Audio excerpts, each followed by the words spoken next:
ఒకప్పుడు అనందగిరి అనే మహారాజ్యం ఉండేది. ఆ రాజ్యానికి పాలకుడు రాజేంద్రుడు. చిన్న వయసులోనే అతని తండ్రి మరణించడంతో రాజ్యం బాధ్యతలు అతనిపై పడ్డాయి. చిన్న వయసులో ఉన్న రాజేంద్రుడు న్యాయం, ధైర్యం, జ్ఞానం కలిగినవాడు. రాజ్యం అంతా అతని పరిపాలనలో సుఖశాంతులతో నిండిపోయింది. రాజేంద్రుని భార్య రాణి మంజరి. ఆమె అందం మాత్రమే కాదు, ప్రజల పట్ల అపారమైన ప్రేమ, దయ, జ్ఞానం కలిగినవారు. ఆమె ఎల్లప్పుడూ రాజమహల ద్వారం తెరిచి ఉంచి పేదలు, బలహీనులు, అనాథలకు సహాయం చేసేది. ప్రజలు వారి పాలనను ఆరాధించారు.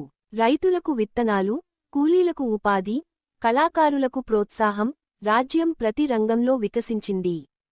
కాని రాజా, రాణి జీవితంలో ఒక ఖాళీ ఉంది, వారికి సంతానం లేదు. అది వారి హృదయాలను మెల్లగా బాధపెట్టేది. వారు ప్రజల పట్ల తల్లిదండ్రుల్లా ఉన్నా, తమ ఒడిలో చిన్నారి లేకపోవడం వల్ల హృదయం ఖాళీగా అనిపించేది. ఒక ఉదయం, రాణి మంజరి మందిరంలో దీపం వెలిగిస్తోంది. అప్పుడు ఒక వృద్ధ సాధువు అక్కడికి వచ్చాడు. అతడు రాణిని చూసి చిరునవ్వు చిందించాడు.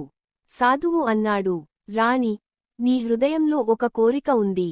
అది త్వరలో నెరవేరుతుంది. కాని మీరు ఒక పరీక్షను ఎదుర్కోవాలి. రాణి ఆశ్చర్యంతో, ఏ పరీక్ష మహాత్మా? మేము సిద్ధమే. సాధువు అన్నాడు, మంత్రిక అరణ్యంలో కళ్యాణి సరస్సు ఉంది. అక్కడి నుంచి మీరు పవిత్ర జలాన్ని తెస్తే మీ కోరిక నెరవేరుతుంది అని చెప్పి ఆ సాధువు కనబడకుండా పోయాడు. రాణి వెంటనే రాజేంద్రుడి దగ్గరికి వచ్చి జరిగిన సంఘటన చెప్పింది. రాజు ముందుగా సైనికులను పంపాలనుకున్నాడు. కాని రాణి ధైర్యంగా, ఇది మనకిచ్చిన పరీక్ష, మనమే వెళ్ళాలి అని అంది.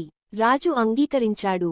రాజా, రాణి వేషాలు మార్చుకుని సాధారణ దంపతుల్లా అరణ్య ప్రయాణం మొదలుపెట్టారు. దారిలో పక్షుల గానం, పూలవాసన, నదుల మురిపెం, అది ఒక కొత్త లోకంలా కనిపించింది. కాని ఆ అరణ్యం మాయమయం. ప్రతి మలుపులో ఒక పరీక్ష ఎదురయ్యేది. మొదటగా ఒక పెద్ద రాయి మార్గాన్ని అడ్డుకుంది. రాజేంద్రుడు తన ఖడ్గాన్ని తీసి రాయిని కొట్టాడు. కాని అది కదలలేదు. రాణి దగ్గరికి వెళ్లి చేతిని రాయిపై పెట్టి మృదువుగా ప్రార్థించింది, ఓ రాయిబాబూ, మా దారిని వదులుము. ఆ వెంటనే రాయి పక్కకు జారింది. రాజు ఆశ్చర్యపోయాడు. రాణి చిరునవ్వుతూ, బలం కంటే మనసు గెలుస్తుంది. కీక్యాప్ రెండవ అడ్డంకి, నది. తర్వాత గలగలా ప్రవహించే పెద్ద నది ఎదురైంది. వంతెన లేదు. రాజు ఈదిపోవాలని అనుకున్నాడు. కాని రాణి దీపం వెలిగించి నదిలో వదిలింది. ఆ దీపం తేలుతూ వెళ్లగానే నీటిపై ఒక మాంత్రిక వంతెన ఏర్పడింది. ఇద్దరూ దాన్ని దాటి వెళ్లారు. చివరికి వారు కళ్యాణి సరస్సు దగ్గరికి చేరుకున్నారు. ఆ సరస్సు నీలవర్ణ స్ఫటికంలా మెరిసింది. పక్కన శాంతి విగ్రహాలు, చుట్టూ స్వర్ణపుష్పాలు. రాణి జలాన్ని తీసుకురావడానికి ముందడుగు వేసింది. కాని వెంటనే ఒక రాక్షసి బయటికి వచ్చింది. రాక్షసి గర్జించింది, ఈ సరస్సు పవిత్రం. దీన్ని సాధారణ మనుషులు తాకలేరు. మీరెందుకు వచ్చారు? రాజు ధైర్యంగా ముందుకు వచ్చి చెప్పాడు, మా రాజ్యం సుఖంగా ఉంది. కాని మాకు సంతానం లేదు. ఈ పవిత్ర జలం మా కోరిక తీర్చగలదని తెలుసుకున్నాం. రాక్షసి హాస్యం చేస్తూ, సరే, నేను మిమ్మల్ని పరీక్షిస్తాను. మీరు నిజంగా అర్హులు అయితే జలాన్ని తీసుకెళ్లవచ్చు. మొదటి పరీక్ష.